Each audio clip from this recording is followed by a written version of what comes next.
April 3rd, 2019.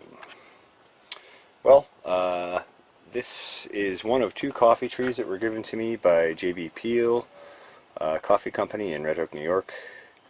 And the other one died in a frost night when it was really cold and windy, and I didn't keep the stoke going as long as I should have.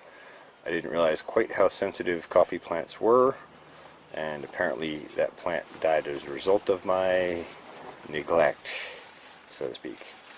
Anyway, so they gave me this other one when the new owner took over, and I brought it back. In fact, to even get it home, I had to prune back some stuff to fit it into the truck so I could keep it in protected, relatively warm space on the way home.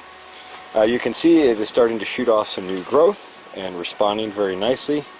So it's very happy. It did have a shot of C-stem and also a shot of C-shield in the past month or so. But I'm looking at it here, and I'm realizing that there isn't a whole lot of soil in this planter, and I feel like this plant should have a little bit more soil available to it. And I also feel like not knowing what the nutritional care was for it, but knowing that it was very limited at the coffee shop, I think I want to go ahead and put a little amended soil to it. So I've got some soil that I've mixed up, and it's basically recycled greenhouse soil, which would be relatively high in trace mineral nutrition to begin with, but I also added some kelp meal, some rock dust, and some goat manure to it to help enhance its nutrient profile. So I think what I'm going to do is pull this out of the planter and probably put a few inches of that in the bottom of the planter, and then I might also top up a bit, a couple of inches on top, just to give it a real good soil base to reach into. I might even just put the majority of the soil on the bottom underneath. Anyway, I thought I would get a shot of it before I pull it out of the planter. I'll give you a shot of it once it's out, and we'll take a look at the root structure, and then again after I've added soil. Okay, so I had to be very gentle to get that out without ripping it from its main root system. I don't want to do it any damage.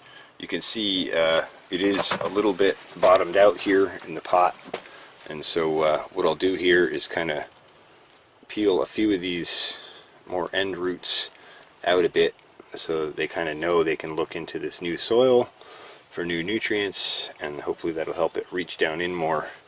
I also see this soil is pretty wet, so I don't know if this pot is really draining as well as it should.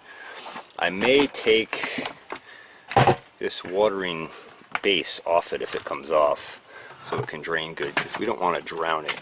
We want it to have adequate moisture, not excess. So I'm just going to go ahead and take the scoop, add some soil to this, and then I'll plunk her back in. Alright, there you go. I topped up the soil in the bottom, replaced it back in the planter. I did try to detach this water catchment tray. I'm sure that'll be handy in the summer when things are dry, but I don't like these non-detachable ones, because man, if you get a rainy season, all your plants are drowning, and even when you go take the plant and tip it over to drain that out, the soil is still so saturated it takes a long time to desaturate, and you can really drown a plant and suffocate its roots doing that. So not a fan of those, but other than that, this is a nice looking planter. It seems pretty solid, and so we'll keep it in this for now. Anyway, we'll continue to track and monitor how this plant does as the season goes on. Hope you found this interesting. If you know anything more about coffee plants than I do, don't be afraid to comment. Thanks for watching.